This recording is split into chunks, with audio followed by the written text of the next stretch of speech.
Hello, everybody. How's everybody doing? Hey. Let me turn my volume down a little bit here. Hello, Sofa Squad. If y'all could drop a number 1 in the comment section, let me know that you can hear me. Then I'm not just talking to myself, although I do like talking to myself. Y'all, this is another impromptu. Thanks, Sherry. How's it going? Hello, Emily. Thanks for being here. Hey, Amy. How are ya? Hey, Mama P. It's good seeing everybody. Hey, Matt. Hey, Double. Pardon me. So, y'all, this is kind of like another impromptu live chat, obviously. But I wanted to come on to talk about the happenings for the rest of the day because so much went on. Now, if you've been following me while we've been live streaming this, whatever, first of all, I apologize. I have been under the weather. I still kind of am. I tend to go downhill as the day goes on. So that's why we're doing the comfy sofa and the heating pad thing right here. And the snuggly dogs over here. So that being said, you'll know if you follow me from the morning stream, I see a lot of familiar faces here. At a certain point, a lot of drama popped off in the courtroom. They pulled the feed. And at that point, I had a bunch of stuff going on. So I was like, we're just going to meet back when the dust settles, right? And oh, did the dust settle? Whoa, okay. So what I wanted to do is a couple of things, just kind of talk about some of the stuff. I have a couple of clips up that I do want to watch and just look over. One of them is actual sentencing of the major charges she was hit with. And when I say major charges, those the big M charges, if you will. The jury sentenced that right away, okay? And so there's that. Now, also, I wanted to look at a little press conference that the state did afterwards. They're both kind of short, and then we'll just talk about it. Before we watch those, though, let's just kind of like get it out of our systems type thing. First of all, this judge does not play around, right? He is very serious. And when we were streaming this morning, they were bringing up, let's say, character witnesses from Megan Boswell. And her mother took the stand. Her mother ended up getting arrested. Her foster mother took the stand, as well as her grandmother, biological grandmother. And when the biological grandmother took the stand, this is where some drama took off.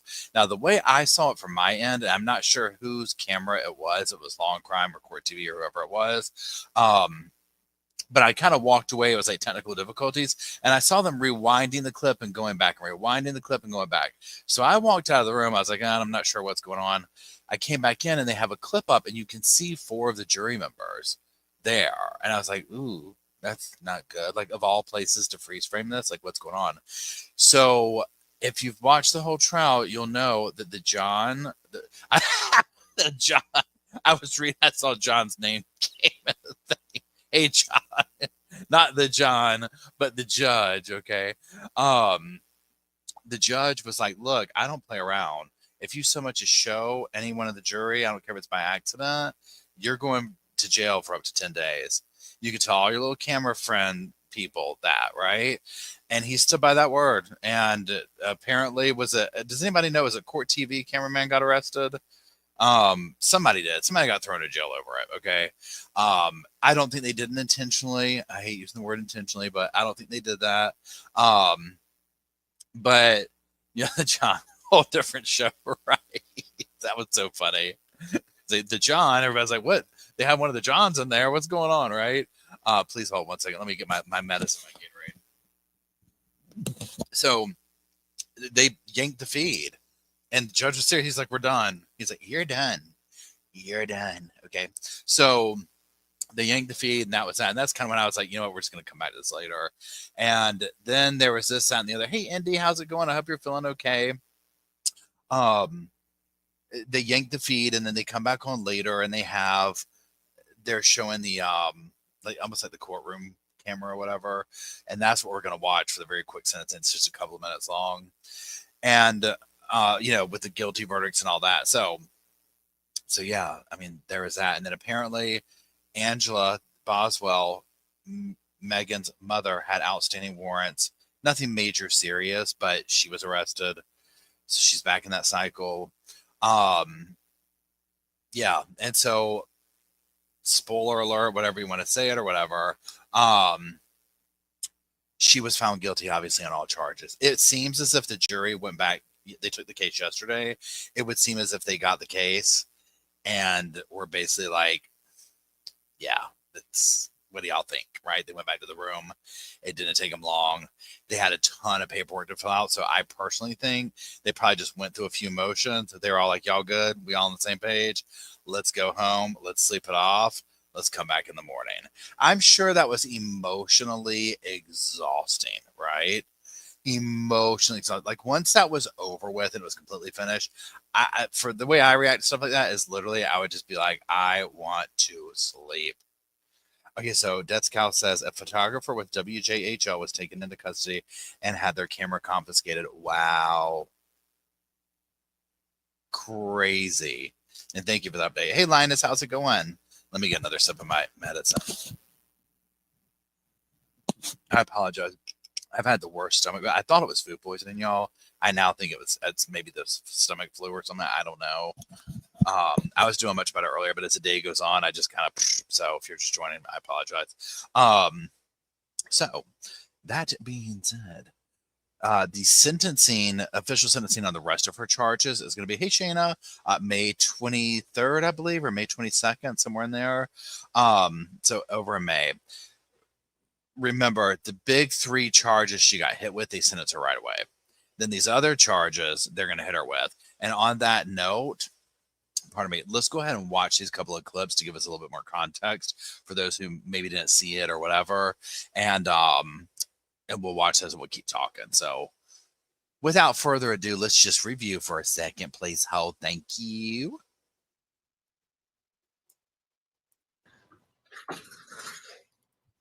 I'm gonna mute my.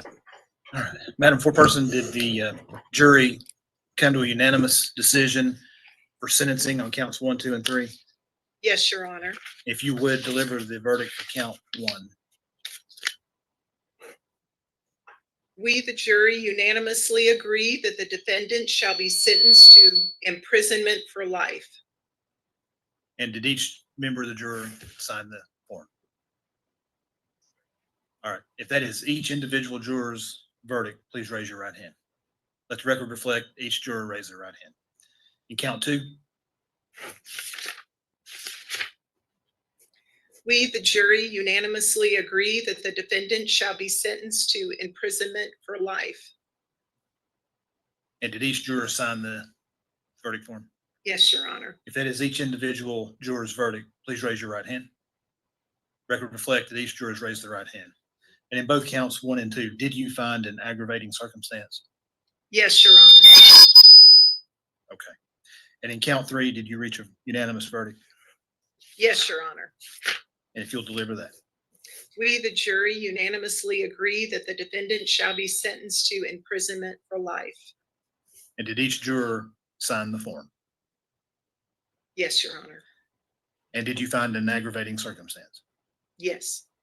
Ladies and gentlemen, if the verdict that's been delivered for count 3 is each individual juror's verdict, please raise your right hand. Let the record reflect that each juror has raised their right hand. General, do you desire an individual poll? Yes. Mr. Scott? Yes. At this time, I propose that we release the jury from this case. Any opposition from the state? Yes. Defense? Yes. Ladies and gentlemen, thank you for your service. If you'll go with the officer. In count 1, the jury of your peers having set your punishment, you'll be.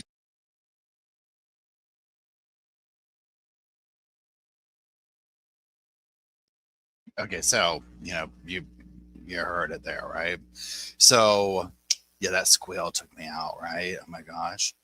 I felt like, so when it originally aired, it was a silent sentencing. The judge did not want anyone to hear the jurors' voices, so on and so forth. And so we didn't hear, so we're only watching Megan. Oh, thank you, Amy. I appreciate it. We were just watching the expression on Megan's face, and I was talking to Emily. Hey, Mac.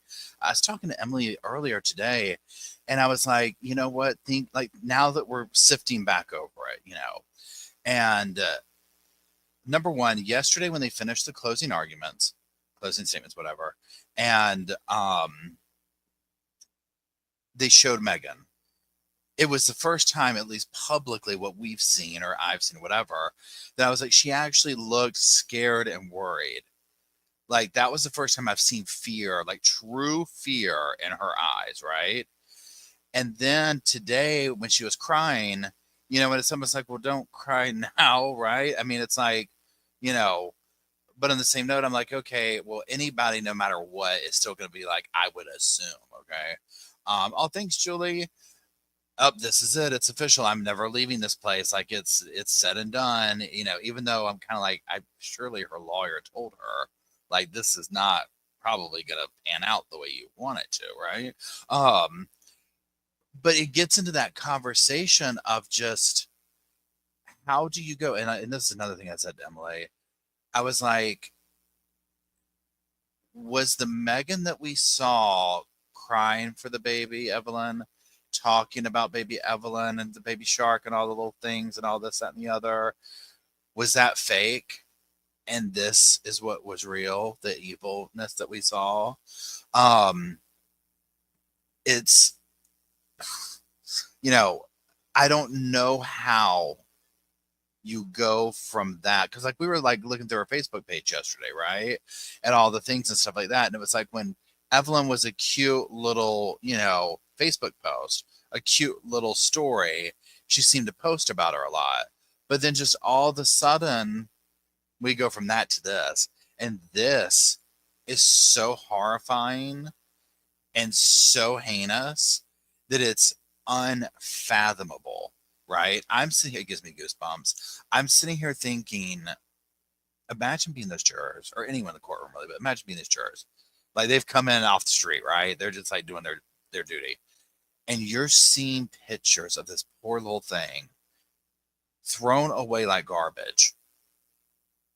And then on top of it, you're seeing all this evidence of the mother, Megan, trying to pin it on other people, trying to target other people, aka Hunter. I don't see how you go from A to B, right? I don't get that. That part baffles me. Another thing that I brought up too, like I'm just raking over my mind of thoughts that I had today. Okay, so remember how Megan was talking about in one of the initial interviews that she did, where she was blaming it on Hunter and the rollover incident, and she was like, I don't know, he took the trash can, I don't know, I didn't want to know, I didn't look. Okay, this is the horrifying thought that I had. Okay, the way she's talking about, like, I don't want to know, I don't want to look, I don't want to do this is what I think happened, because really we still don't know exactly. I mean, we know what happened, we don't know exactly what happened, right? Whatever took place that made her in that moment take the life of Evelyn, I think that she probably, whether she thought that, pardon me, Evelyn was still alive or not, she wrapped her up like that, put her in the garbage. It was like, I don't want to know. That is out of sight, out of mind. I don't want to know. And that idea right there, pardon me, that you could do that to your kid, to anyone, right? But especially your child, this little tiny thing. I'm like, what did she, like, I have so many questions. How long did she stay in the house with baby Evelyn in there? Like, because now I'm sitting here thinking, I'm sorry to be going down this path right here, but I literally just have so many questions about this. I ask myself, like, did she sit here and was she making noises? And so Megan continued to wrap her up and stuff to muffle the sounds. Like, how long did the poor little thing suffer? You know what I'm saying? Like, okay, you need to watch yesterday. Oh, okay, that's right. A lot of people have said that. I'm going to go back and watch it. These are the things that haunt me about cases like this. And it would be all the more real if I was number one of the people, the cops or the rescue people, or the jurors, like seeing it up close and personal. It would wreck my world even worse. I just, you have all these questions, and of course at the center of it is like why and how, right? Hey Amy, how's it going? Hey everybody who's just joining, thank you for joining. Yeah, Donna, and hey Donna, how are you doing this evening? Donna says, I was hoping that she might break down and tell the whole story in order to appear remorseful. Right? Emily and I were talking about that again today, like zero signs of any level of remorse. Like, it's almost like okay, so here's the thing too. Let's round it back out to Susan Smith, who we've seen recently was denied parole. After 30 years incarcerated, I still don't get an honest, and I'm even trying to put my bias aside. I still do not get an honest sense of remorse from Susan Smith. Like and mostly through her actions, because you can say anything you want to, you know what I'm saying? It's like, are we going to have that same sense with, what's right with Megan? I think so. Medea syndrome. Okay, I'll check that out. I mean, the impact of this. Okay, now let's talk about this real quick. Sorry, I'm jumping around. Okay. Okay, when Angela, let's talk about some of the not victim impact, but the, what do you call it? The character witnesses or whatever you want to say for Megan. Okay, a couple of things. Okay, Carol brings up a good point. We still don't know who the real father to Evelyn is. Okay, does anybody believe the narrative that was woven in during the character witness statements that the father of baby Evelyn might be through an SA event? Okay, if you know what I'm saying when I say SA event. That to me is what they were trying to throw out there. And I was like, this would make sense because there doesn't seem to be any talk. I know a name has been thrown out there before of some guy, but I don't know who this is. I don't even want to say his name here because I don't know if he has anything, you know what I'm saying? Like, I can't believe anything that Megan or her people say, right? So I would love to know who the real father was. I also wondered if, and I mean, this is complete sofa speculation. I do not know, y'all, if it could have been of the, I'm trying to think of the word, like, could someone within a very close circle to her be responsible for this? And I'm not saying any names or anything like that because it's not one person that I think, oh, they did this. But I was like, some of the stuff we've seen, I'm like, could this be someone maybe not far off the family tree, right? Like it's something of that benefit, and that's why it's so secretive and like nobody's talking about, because just nobody has said anything about the dad, or, you know. And so I'm just like, okay. And a lot of you saying they're not buying it, and then that too, she could just totally be lying, which is probably more or less the truth, right? It's just I personally think she was just trying to victimize whatever guy she could. Yeah, Dawn says, I think she lied about the essay for attention or sympathy. It's her MO. 100%. 100%. Yeah.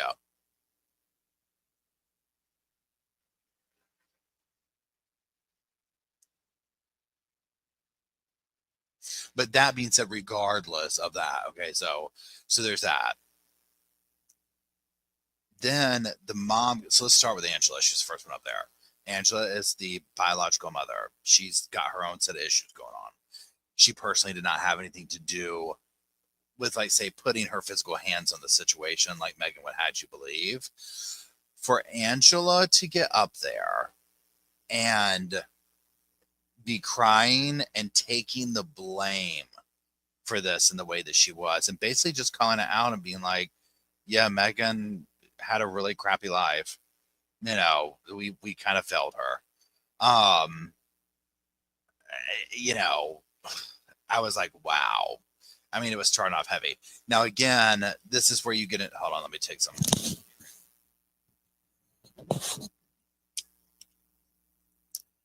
Again, this is where you get into the whole thing of, you know, okay, but you know what I'm saying?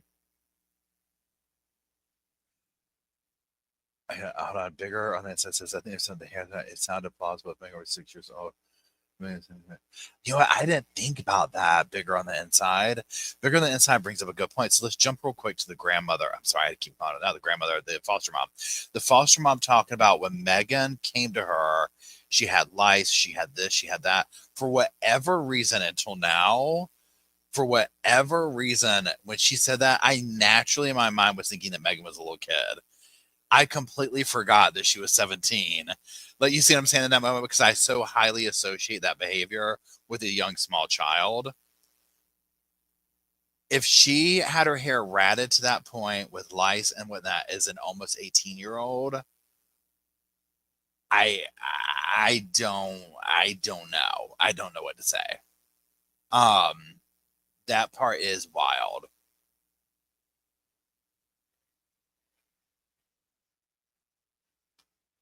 Yeah, and Laura says Ethan had serious doubts from the beginning that he was the father. I'd like to know why was Megan messing around. That's why. And one thing also is, so whoever was the legitimate father of Evelyn, clearly for whatever reason, that situation was not going to pan out. Whether he was saying, forget it, I'm not having anything to do with you. But I feel like there's so many things that one can do in that situation. So it's almost like in my world, I felt like Megan didn't want the dad of Evelyn. You see what I'm saying? She wanted someone else. Or because I'm kind of like, why would you go and pretend like try and convince Ethan that it was your baby? Maybe he was married. That's a good point.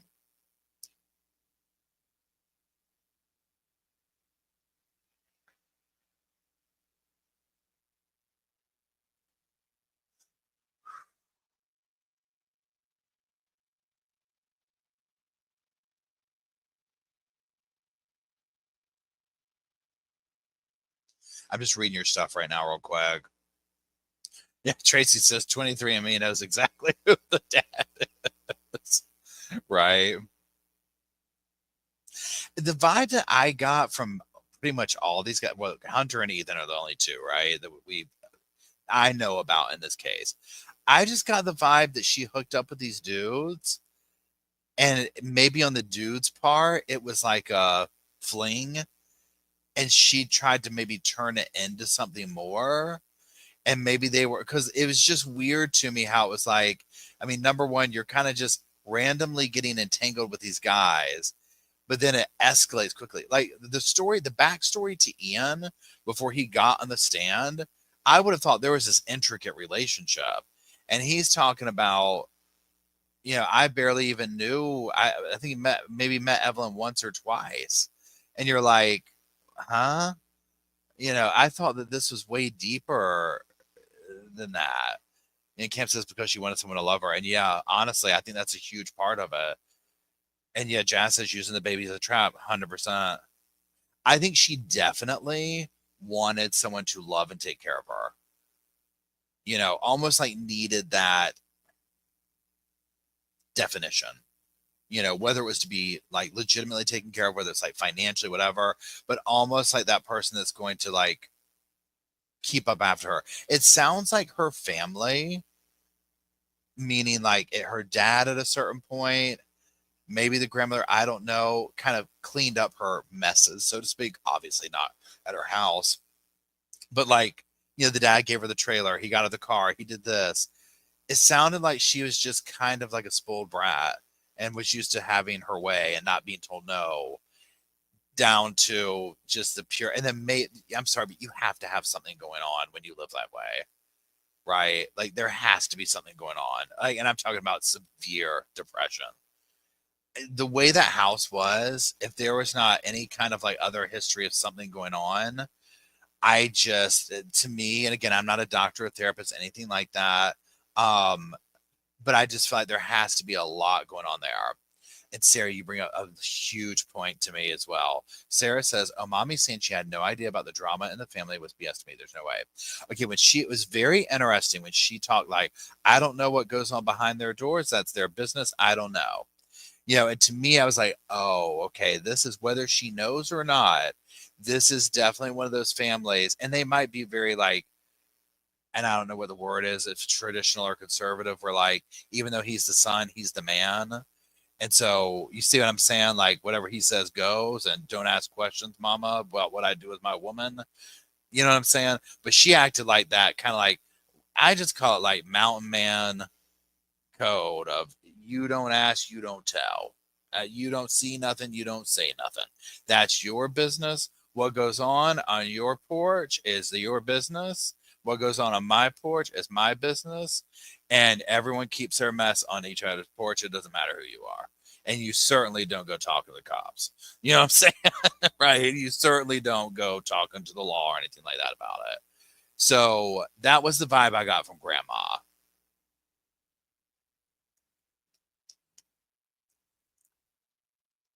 Yeah, like she wasn't gonna put somebody's business out there like that.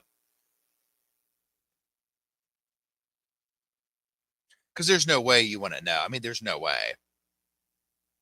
I just think it's don't ask, don't tell with that. And she wasn't about to get. I mean, bless her heart. Can you imagine being in that age bracket, having to get up there at your granddaughter's sentencing, who just did something that's horrifying? The fact that she was willing to, I'm like, wow. And have to just do. I mean, just even the act of getting out and going to court downtown, and you know what I'm saying?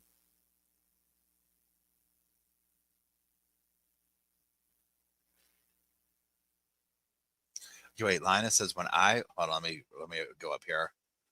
Linus says, when I saw all those people coming and asking for mercy, I was upset with the defense for not presenting a defense case. He could present a case human side of Megan. Yeah, it was interesting. It was interesting that he didn't. I think he had very little to work with. And I think he probably could have painted that. Some of it to me is almost like, well, what was she willing to say? I felt like they had so much dirt on her. There's only so much. And again, I just come down to this. And I think Joshua Ritter said this in our little live chat the other day. Oh, by the way, surprise live chat tomorrow, 4 p.m. on this channel. Josh is going to come on to talk, like kind of legal talk about the case. But he had said in the conversation we did, you can't show when you show a jury these kind of pictures of a kid in this condition, you ain't walking out of the courtroom that day, right? You're not going home that day. These were, and I didn't personally even see him. I mean, we saw like it got to the garbage can and stuff like that, but just hearing that description of it, I'm like, oh my gosh. And Abby says, should she have testified? Here's the thing that I think. If she has, and Emily and I were talking about this earlier today. Now, is there any, let me just phrase this. Is there any excuse for what she didn't know? Obviously. If she had started off taking any level of responsibility, pretend it was, I don't believe this was, but pretend it was really an accident, like she rolled over the baby, whatever. Oh my God, this happened. I am horrible. Oh my God, what have I done? I panicked. I put her in the garbage. I don't know what I was thinking. I'm a terrible human being. Oh my God, oh my God, oh my God. Okay, that would probably have somewhat of a different effect on her outcome in some way. I still don't think it would be good. Versus, I mean, I've not seen anything like this. I mean, the level of lying is literally Susan Smith and Jodi Arias. I mean, it's to that level, right? It's almost like you couldn't talk your way out of it once she got to that point. It's like, I don't know what to say.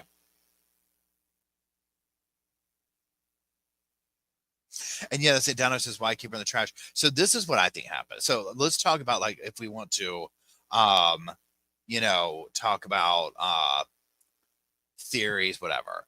So I think she definitely took her life, right? 100%. Couple of theories that I have. There's a few different places. Now, of course, I'm not trying to say I know this, right? It's just what ponders my thoughts. I think either a couple of things. She neglected Evelyn, and Evelyn got into something in the house, and it caused Evelyn to go into some kind of event that was like, oh my gosh. If you saw the house, you see how disconnected what's her name is, Megan, is with everything around her. So it's like something could have happened where the baby got into something, she asphyxiated on some level that Megan knew, oh my God. And then Megan tried to finish the job off, basically, right? Or Megan just straight up was like, oh my gosh, here's Hunter. I've got my eyes, but I feel like this happened before that. Something took place where she was like, the baby has to go, right? The baby has to go. And at the same time, Hunter's coming around. It's all this level of like, I can get attention. I can get this. I can get that. Then I'll tell him that I'm pregnant. She was probably going to plan to go out and get pregnant by somebody. Oh, I just had this thought, y'all. what if she had targeted, okay, so what if her thing is to be like, hey, you're the baby daddy, but say the dude hasn't like gone all the way with her or whatever, I can't prove it. So she goes out and gets pregnant by somebody else and then tries to say that that's, come back. And that's what happened with Evelyn. And she was trying to pin it on Ethan or somebody like that. And it just didn't work, or whoever it was at the time. I don't know. It's just like kind of me being out there. Okay, somebody just said up there, I think she was drugging her. Yes. Something like that. Drugging her to stay asleep. Like maybe Evelyn got sick and threw up and this caused a situation. And it was like, oh God. And I think the wrapping her up, to the degree that she did, I think somebody was saying that, and I don't know if it was Dr. John or somebody was like talking about how wrapping up like disassociates you with that to make it like not human or whatever. And I just think that the foil and stuff was done to maybe prevent, I don't know, fluid, noise, something. And I think that's why they're coming up with it. And then obviously when she put her in there and the continued, whatever. Yeah, Bandit's mom brings up a good point, but they'd have found vomit. See, that was, yeah. So then it's like you question, did she just say, okay, she's got to go. It's time. She's no longer a little baby. She requires too much attention. I want this new dude over here. This isn't working out.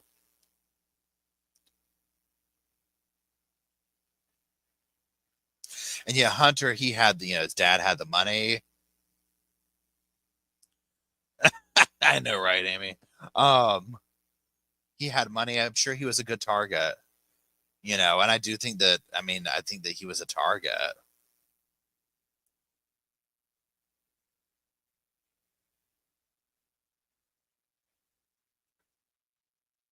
Yeah, maybe she did the blanket and then the foil was, pardon me, there and convenient, so she grabbed it.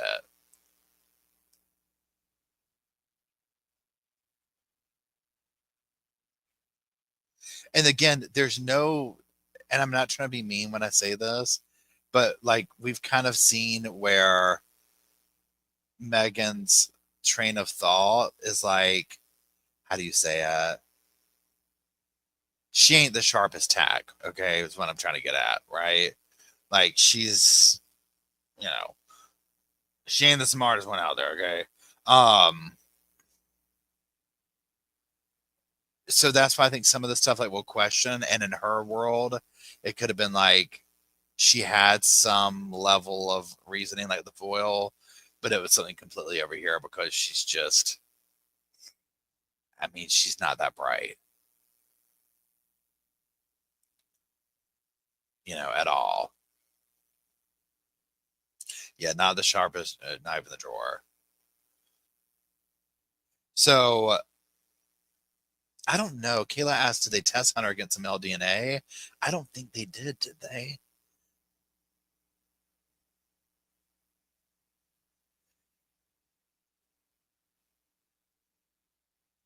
Yeah, Bernie brings up the point of covering the face with whatever she had because of guilt, not wanting to see her face. I think that's probably a huge part of it. It's probably multiple reasons. Like maybe it was just there. And, again, yeah, hopefully Hunter, my God, can you imagine having to come back from all this, being put through this? It's terrible. I thought the trial was going to go on for several weeks. Like several weeks. I was surprised when they were like, okay, we're arresting. I was like, but let's be honest, y'all. When they put up Hunter's text messages, I was like, go on, just slap that little wooden thing down. We're good to go over here. That's like everybody good over here. We got the questions we had answered now. Go on, slap that wooden thing down, Judge. Let's get this show on the road. We're ready. That whole thing when Hunter's dad got in there and like had the thing explaining the situation of Hunter and whatnot, brought up some questions and some reasonable doubt and some, what's really going on with this? But then pardon me, the state was very good in what they did. And they came up, they answered all those questions. And once they did that and they sealed that deal of that, and they showed her calculatedness, because one thing they did, and I always, one of the things that fascinates me about the legal field, about true crime, is the stories behind it. Not only the victim, the stories of the victims before they were victims, obviously, who they were, what they meant to the world, their place in life and whatnot, the trajectory that could have been, but also the story that has to be told to get the conviction, right? And there's a lot of that goes on. And so the state in this case did such a great job at narrating and piecing together the story. And they really told it in a very concise, logical manner, right? And so, like, when we had a question, they immediately came back, because the Hunter thing, regardless, it was a like, that's really convenient, that he's there, and oh, and this, and then like clockwork, they came in and showed that. Well, they had also already built this story up of showing Megan as a perpetrator, as a predator, if you will. And that text messages right there showed, I mean, it was just like, yeah, she's targeting this guy. This whole thing of, I'm going to show up, I'm pregnant with your baby, I might just come in. He clearly wasn't interested. And for her to try and say, oh, well, those were contrived, we were making that up, right? No, that was completely unbelievable. I was honestly, I'll say, appalled, shocked that the defense even tried to bring his name into it in the closing arguments. I could not believe that. After all the evidence that was presented, I was just like, why even try and drag this man's name back in this? It's sealing the deal for his client.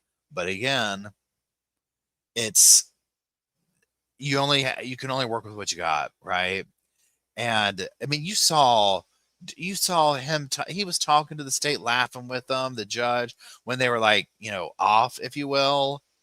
They know, these people aren't dumb. You know what I'm saying? They do this for a living. You know what I'm saying? He knows he has to get up there and represent. That's his job. I have to take this client and do all the things um, I have to do to represent her and hold up the law and make sure she's protected. You know, but outside that, I mean, please, right? This one was just so obvious. And then also, so she'll be eligible for parole, I think, when she's 69 years old. Please hold. We were talking about this in the chat room. I wouldn't want to get out.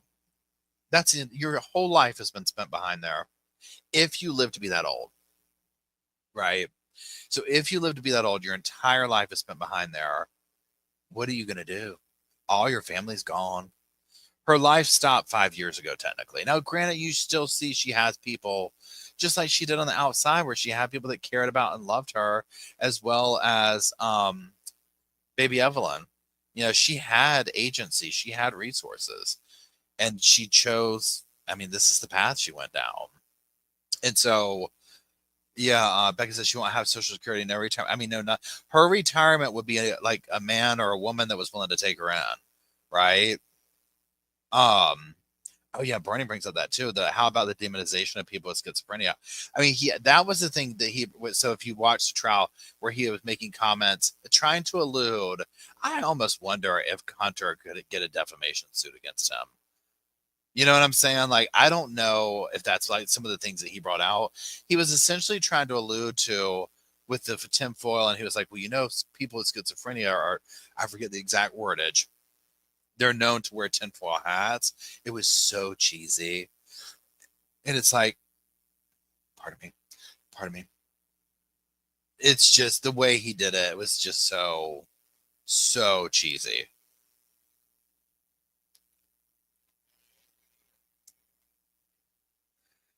You know what I think of when they're talking about parole at 69? y'all help me out. I don't know if it's Green Mile. What's that movie? It's a Stephen King book, I think. And the dude's going to get paroled out and he tries to kill the other inmate because he's scared to get out. And like he's more afraid of being on the outside than he is anything. And I think they still end up paroling him. Is it Green Mile or it's something? I feel like it's a Stephen King movie. Shawshank Redemption. Is that it? It's one of those two.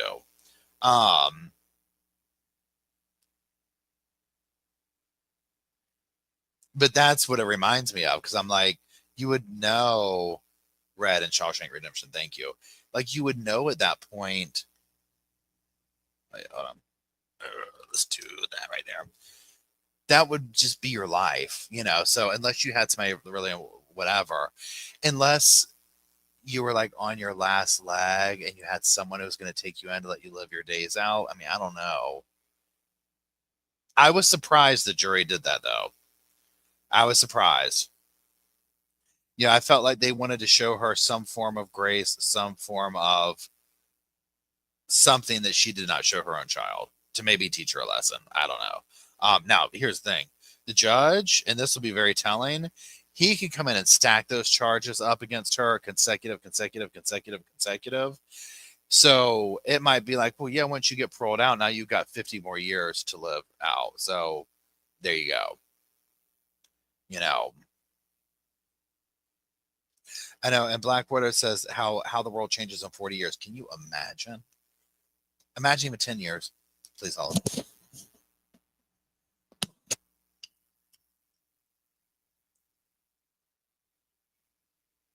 Yeah, Sandy says Hunter's dad doesn't play either. Mm-hmm. Hey, Chrissy. Hey, Chrissy, how's it going? Those were such good movies. Obviously, if I'm still talking about them this many years later, they still have that level of an impact.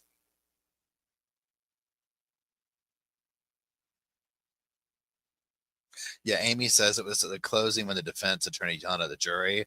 Oh, I hate it when they do the feigned anger. It's so cringy. I mean, it's so embarrassing, right? Like if they legitimately mean it and it's truly emotional and coming out, but like you can tell when it's not. You know what I'm saying? It's like so obvious, and you're just like, "Ugh." Again, I'll say it 100 times over. You cannot. The damage that has even been done to the juror members from seeing those pictures that will haunt them for the rest of their lives. It gives me goosebumps right now. I can't imagine. I can't imagine.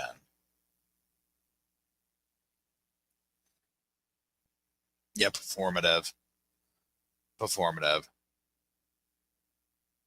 Yeah, and Abby brings up a good point. I do truly wonder why she didn't do more to hide her baby, especially when it was on her father's property and he was the one begging for her back. I mean, this is the part where I just come down to this. Megan ain't the sharpest knife in the drawer, right? That's all I just come down to. I just think all cylinders aren't firing off.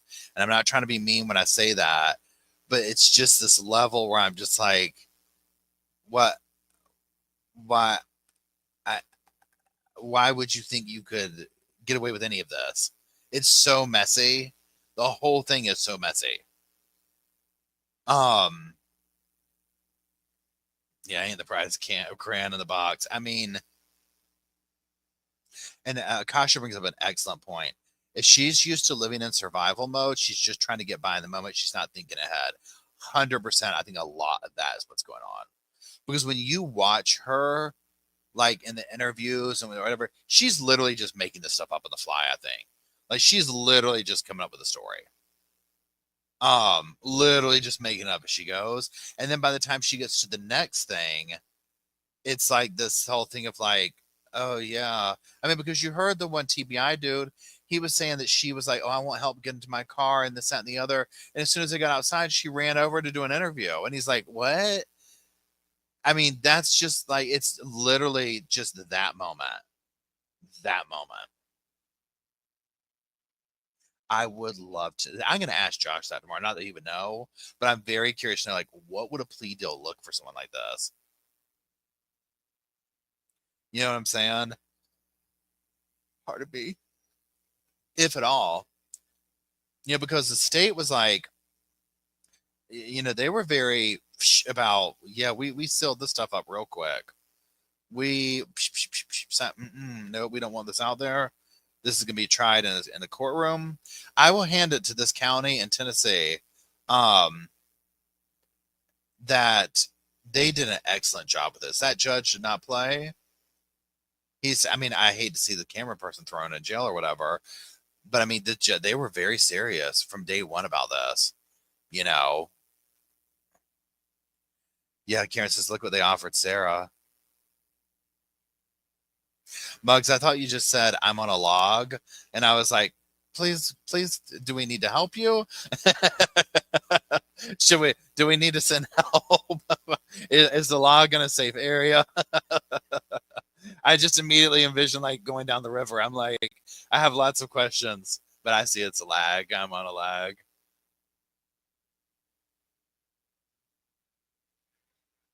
Yeah, and all the times, oh my God. When she was like this, okay, I'm not gonna lie.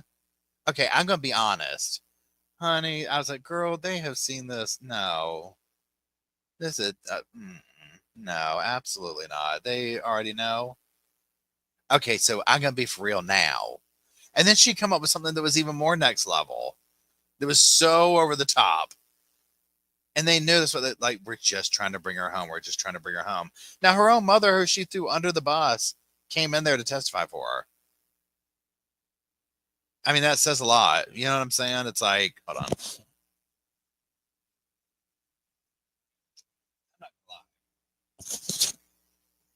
Again, I'm just being honest about this. There's like every other word. Good on those news reporters. They knew the tea. They knew the tea. They were getting that at the very beginning. Because remember, we rewatched while we were waiting today, I think the first interview. And at one of the points where the news reporter says, is there anything that the community can do to help you search for Evelyn? She was like, no. I mean, they could, and it was like such, like, what is it called when you let that slip, like the truth slips out? And it was like so bizarre because I was like, that should not be the first knee-jerk answer to what can we do to help you find your baby? Nothing. You know, like that right there amongst the other 10,000 red flags. I bet that sent chills down because that's what it did to me when I first saw it. I was like, you know, she doesn't. Yeah, the math slipped. Yep. And this is another thing. It gives me goosebumps even thinking about it. This is another thing I think about when she was sitting there laughing and giggling in those interviews and talking about Baby Shark and what a good baby she was. Is she have those last images of her in her mind? Like, does that even, is that like capable? You know what I'm saying? Like, because to me, I'm like, I don't know if I could ever smile again if I knew that image. That's even like from one of the, I mean, and this thing, like, if you know, like I watch horror films, I watch all things and stuff. When it's like real life, it bothers me. And especially like with kids, like the older I get, like when I was younger, I used to watch like, you know, slasher films and I still enjoy them and whatnot. But if it's real and like once you realize like what a gift life is to make it through, like whatever age you're at, when you stop and think about all the people that you know that like left this earth along the way, whether natural or whatever, it's like it just bothers me when it's real people being harmed and in these kind of ways. And I just sit here and think with situations like Megan, like, is she capable of even like, is she thinking about this when she goes to sleep? How can she put her head down? You know what I'm saying? Like, I don't like, I don't understand that part. Like that would haunt me for the rest of my life. I think I would have to take my life. Like, I don't think I think that would be the only thing that like I could do, right? To deal with the images and the hauntingness of it. Because then I'm sitting there thinking this, I'm like, was she just gonna be cool with walking past that playhouse like for however long until it was like, oh, I guess I need to go move the baby. You know, it's like, what was the thinking?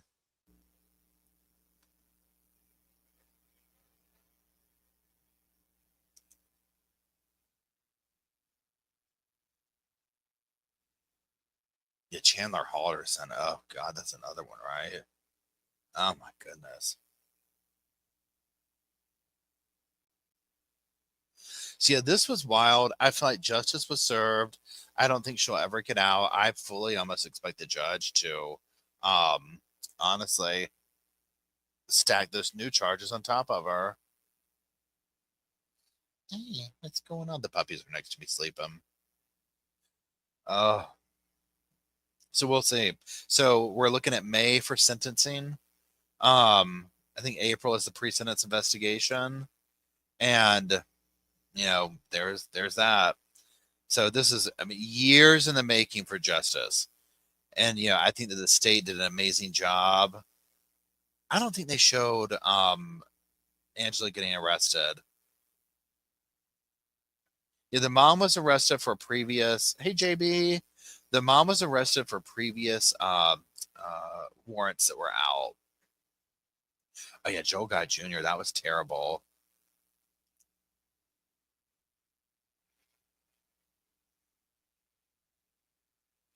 Yeah, the trailer had to smell horrifying. Like horrifying. Because there's no telling how long. Oh, I just had a thought.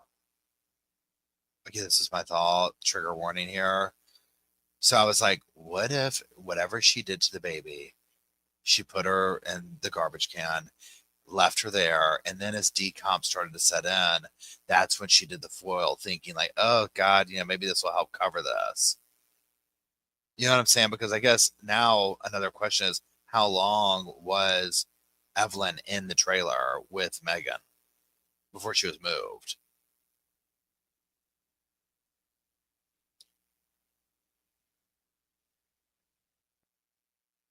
Yeah, there's no telling. Because here's the thing. Number one, Megan. So if Megan was a little bit swifter, imagine if the cookie had crumbled in such a way that she immediately came out talking, oh my God, I rolled over on the baby. Oh my God, it was an accident. Oh my God, oh my God, oh my God. I did this, and the cookie crumbling would have probably been a little bit better if she could have pulled that off and gotten away with it. Right?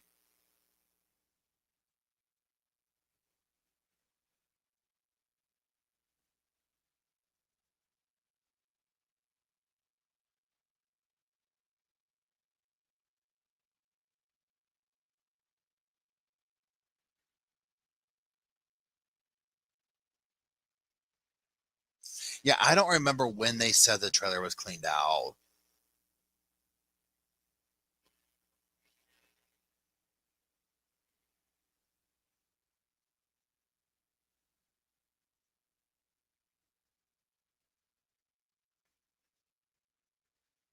Yeah, Jenny brings up a good point. If Megan showed any emotion other than being kind and have a little bit more sympathy for her, if there was like and again, I'm not trying to like give someone like Megan ideas like how to get away with it, but it's just like for as cunning as she was, it was completely all over the place, right? It was like, because again, I mean, I don't know how you would get away with it. Be like somebody just said the autopsy would show.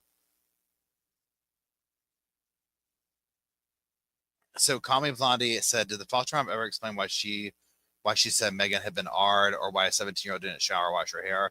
It really makes me, so there was no real explanation other than the vibe that I got, because okay, remember this in court where it was like the dad was basically saying like Megan went off to CP or to a foster home because when she was going to Angela's house, Angela basically didn't care what she was doing.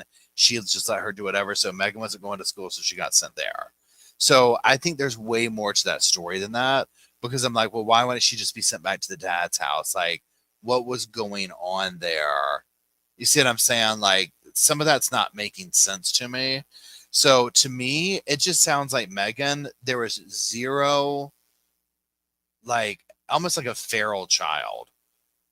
If her dad's like, oh, I'll put you in the trailer and I'll do this. I mean, I don't know. It just sounds like she kind of was just left to do whatever she wanted to some degree. And it was just like, we'll throw some money at it. Here's a car, here's a trailer, here's diapers, here's this, but no sense of like, you know, pick yourself up. And then, yeah, if she's a wild child, she's a wild child, right? I mean, if her mom's off doing this and doing that and, this, that, and the other, and it's like she's just kind of left to whatever. And she probably was the same way with little baby Evelyn. I mean, I don't think she was chasing after her. It's, you know what I'm saying? And being like, well, what are you doing? I mean, look at the condition of the house. I wouldn't let my dogs walk. I'd be afraid of what my dogs would get into in fear of them getting sick, let alone little baby. Bo's looking up. Bo's like, oh, I would love to go tramping around in that trailer. You two would get it. You two would just get into everything. Lord mercy. But I mean, that's the thing. It's like, I wouldn't let my dogs walk around in that.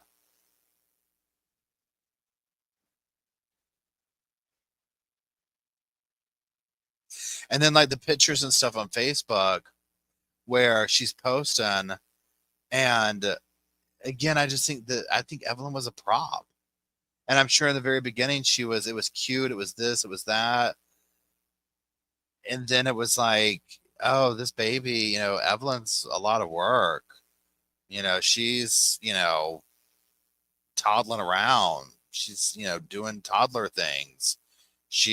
Oh gosh, she's, how many times we changed it? That what are we doing? I mean, it was like the newness wore off. You know what I'm saying? And I think a whole bunch of stuff collided. And she probably saw a new life with, what's his name? I mean, again, look at Susan Smith. Her boys were much older. And she had no problem. They got to go. We'll put them in the back seat along with the wedding dress, pictures of that. And thought she would get away with it. That's the crazy part. Well, in addition to what they did.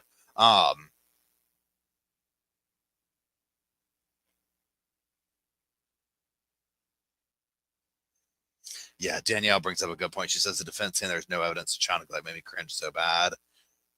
Yeah, it's like, girl. Now, when they showed that the drone footage of the property was way cleaner looking than I expected. I was like, oh, okay. I thought this was going to be way more squalor, way more craziness. But again, that doesn't, I mean, look at the stuff that goes on behind mansion doors, right?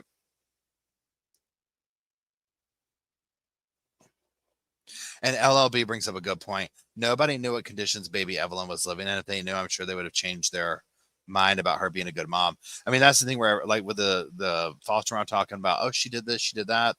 I mean, clearly, imagine anyone. You heard the dad say too, where he was like, well, I go over to her trailer, Megan would come out and talk to me. I mean, it's like you kicked her out of your trailer for being grotesque. So then you put her in your own, the trailer he rents out, and then she won't let you, she's like meeting you outside, or maybe he just said that. Oh, thanks, Amy, for being a member for 7 months. I appreciate it. So that part, again, I think any regular person, if they walked into that trailer, even if a kid wasn't living there and you saw someone living that way, you'd be like, oh my God, what is, oh my God.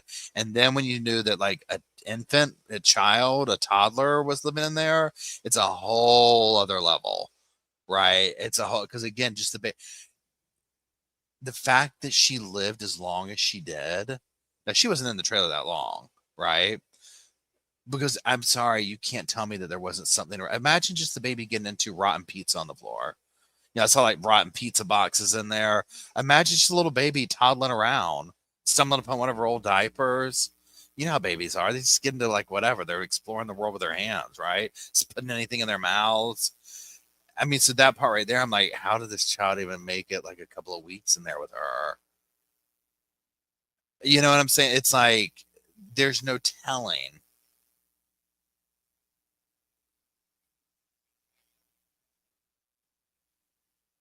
It was sad that there was no victim impact.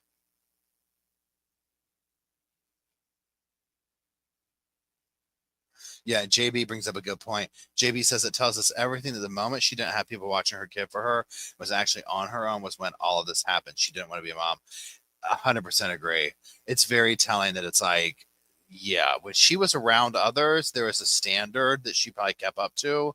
And then when she was behind closed doors, again, I just think she was probably doom scrolling Tinder, talking to dudes, whatever.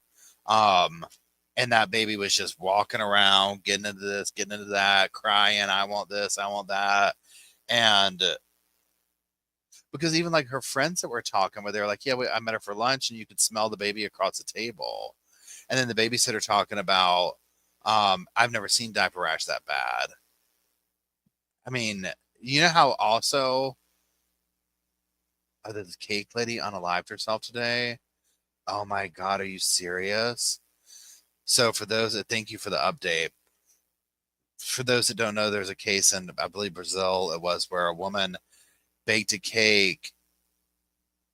It's very complicated. A woman baked a cake but didn't know it was poisonous because like her daughter-in-law baked it or something. I forget what the thing was. Killed off numerous family members with it. And then it turned out, like, when it all came out, and it was like, it was the daughter-in-law that did it. That's crazy. Thank you, Sandy, for being a member for 9 months. Yeah, that one, I did a couple of videos on it a little bit back. And like one was on the thing initially, and then it turned out that it was like her daughter-in-law that actually did the cake. So it's like even worse. That's crazy. So Megan's Law, pardon me, I'm sorry. Amy says that Megan's lawyer said he knows who the father is, but didn't come up at trial. Okay. So y'all, look, I'm gonna go because my internal sick time clock is now saying go to bed.